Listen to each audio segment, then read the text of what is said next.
Hey everybody, it's Kira. So I just got back from my second ever laser tattoo removal session.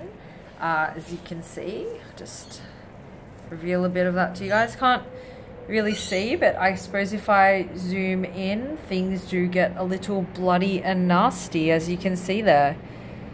I would have filmed at my tattoo parlor, which is Hunter and Fox in Rosebery, but to be honest, it's that painful that I would have really struggled to be filming and enduring that level of high intensity pain at the same time. Having said that, I did be sure to take a painkiller approximately an hour or so before my session. So in my opinion, that actually did help. It diminished the pain quite significantly. Or it could just be the fact that my pain threshold has increased somewhat since the initial session, you know, much of a muchness really. One thing I didn't think that I would do was get a cover up. Initially, I just wanted a complete and total removal, which considering how new my tattoo is, I got it done approximately 2 years ago, would take about 10 to 15 sessions.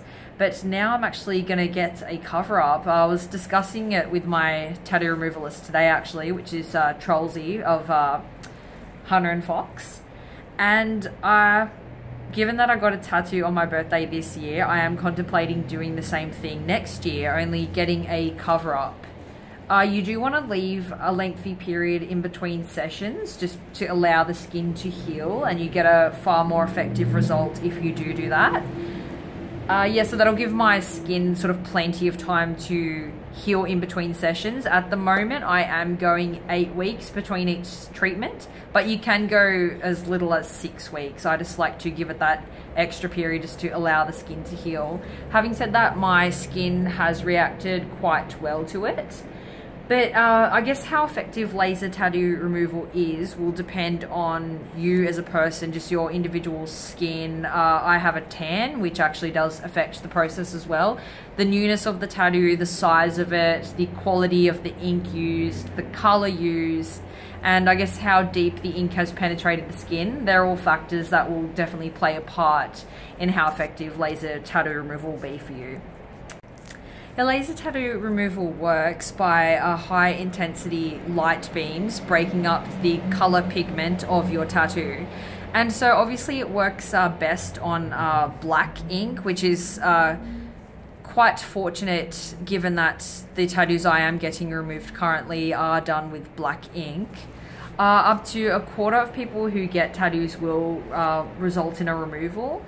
And unfortunately, I was foolish enough to get a matching tattoo with my ex. I definitely regret it, but I think the pain is bearable. Although, yeah, definitely wouldn't want to go making such decisions on a whim. I'm going to really consider sort of any future decisions of this nature, especially given the permanence, just the cost involved. I'm paying $180 per session, so it is quite a costly process, but I believe that it's one that's going to be well worth it. I'm looking forward to getting my cover up actually. I'm going to be getting a Matryoshka doll. May get my father to draw it if I can persuade him to do so. And in the center of it, in the center of the Russian nesting doll that is, I am planning on getting a pirate ship, very sort of Sailor Jerry style. I really like that old sort of classic American style of tattoo, and that's probably what I'll end up going with. And yeah, I'll just sort of zoom in again just so you can sort of get a look at it. It is quite nasty. Yeah, and the same sort of aftercare rules applies to when you get an actual tattoo. So you don't want to go swimming with it, but you do want to sort of wash it. Plenty of aloe vera and vitamin E cream and whatnot. I definitely want to prevent against infections. You can get boils. It's actually quite nasty business. I got a couple last time. But yeah, we'll just see how I go this time. My next removal session is scheduled for just after my best friend's wedding. So yeah, that means in total I would have gotten about 3 laser removal tattoo sessions this year. And yeah, that's about it for this vlog, guys, as far as I'm aware. I'll catch you guys probably tomorrow. I'm going to be filming Father's Day with my grandfather, so I'm looking forward to that. Always have a blast when I'm with the family. And I'll see you guys tomorrow. Hope everybody's having a fantabulous weekend. Take care. Hey y'all, so my sister did actually just remind me of something just now. She did say that she was surprised how exceedingly quickly I returned home. She said it feels like I was just gone for 5 minutes. And that's the other thing that I keep forgetting to mention up until this point. It is an extremely quick process. Considering the size of my piece and my chest piece as well, it honestly probably takes about 10 minutes. I'm going to make a rough estimate for every one of my removal sessions. But having said that, you can't be a bitch and get tattoo removal. It is not for the faint-hearted. You can't wimp out. It is very intense pain. Kind of feels like a bit of a sting, a burning sensation. Just today as well, I realized that I could actually sort of smell my own flesh on fire virtually, and that was very disconcerting to say the least, but it's definitely well worth it. But yeah, I would say definitely make sure you have a high pain threshold if you're going to undertake this. No use, I suppose, getting one session in and then realizing that you can't handle the other at least 5 that are going to ensue. So yeah, definitely don't be a wimp. You got to be man enough to be able to handle pain, which I am. I am up to the challenge, and we'll see how we go. Yeah, I just wanted to add that in. Hope everybody's having a lovely day, and I'll catch up. Ding ding, take 4. Yeah, I keep forgetting to add certain things into this video, so I'm just going to add this in now.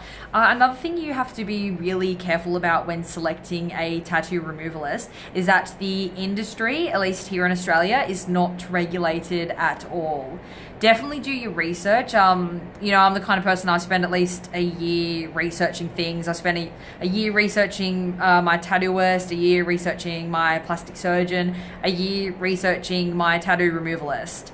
The person that I see, which is Trolls of Hunter and Fox and Rosebery, he is a registered nurse as well, so he definitely knows what he's doing. He's fully qualified.